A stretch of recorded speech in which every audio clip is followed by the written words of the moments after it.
Hey guys, I know you're probably expecting to have live class today, but unfortunately we're just going to do a recording as I am actually leaving. Today's my last day, and I'm going to be leaving a little bit earlier today than I originally anticipated.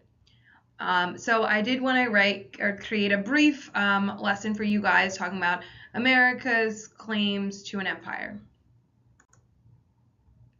Before I go, I just want to do a little housekeeping. Today's my last day. I will no longer respond to emails, Schoology messages, text, or phone calls. Please contact Ms. Ziza for assistance, and I have her number and her email listed there as well as on the homepage of our Schoology class. Imperialism in America. Throughout the 19th century, America expanded control of the continent to the Pacific Ocean. By the 1880s, many American leaders felt that the U.S. should join European nations and establish colonies overseas.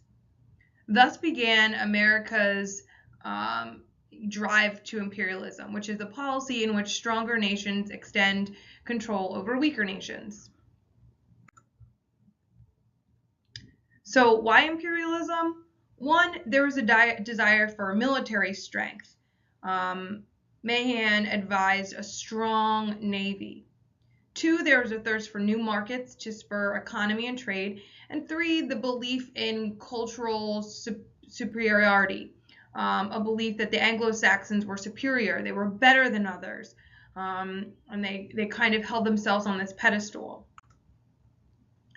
So the U.S. acquires Alaska. In the 1867, Secretary of State William Stewart arranged for the United States to buy Alaska from the Russians for $7.2 million.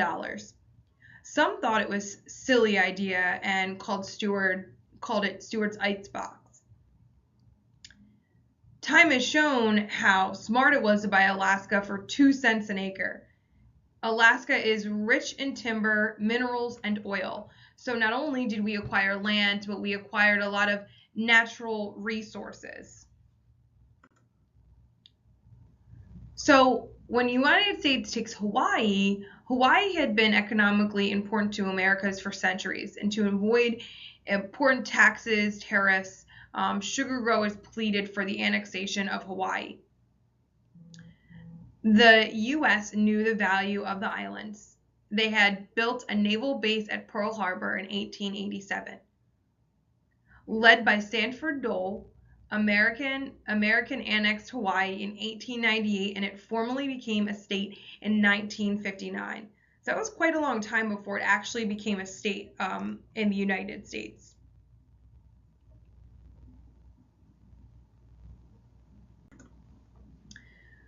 The Spanish-American War. American had long held an interest in Cuba. When Cubans unsuccessfully rebelled against Spanish rule in the late 19th century, Americans had sympathy, and it went out to the Cuban people.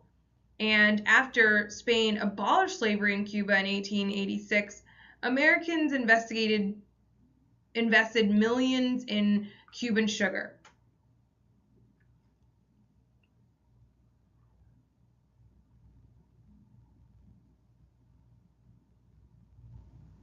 And as you can see over here, Cuba was just about 90 miles from Florida, meaning America had an even larger interest. They were so close to home.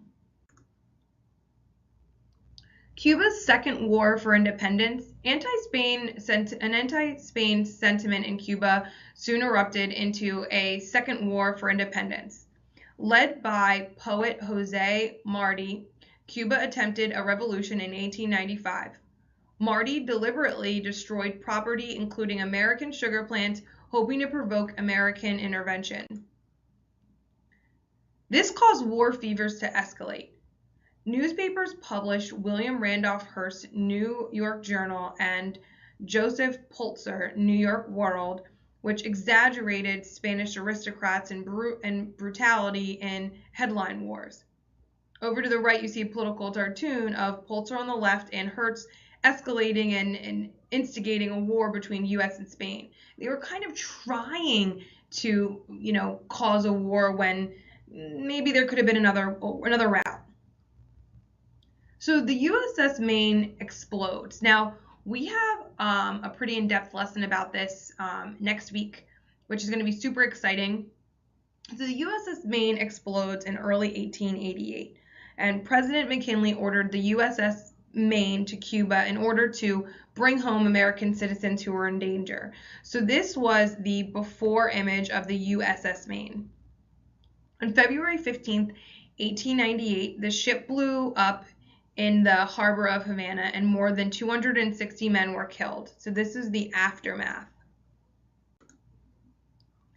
The Maine explodes, and this is just a picture of an unknown artist in 1898. And I just want you to take notice of the men, that are just kind of flying dramatically through the air.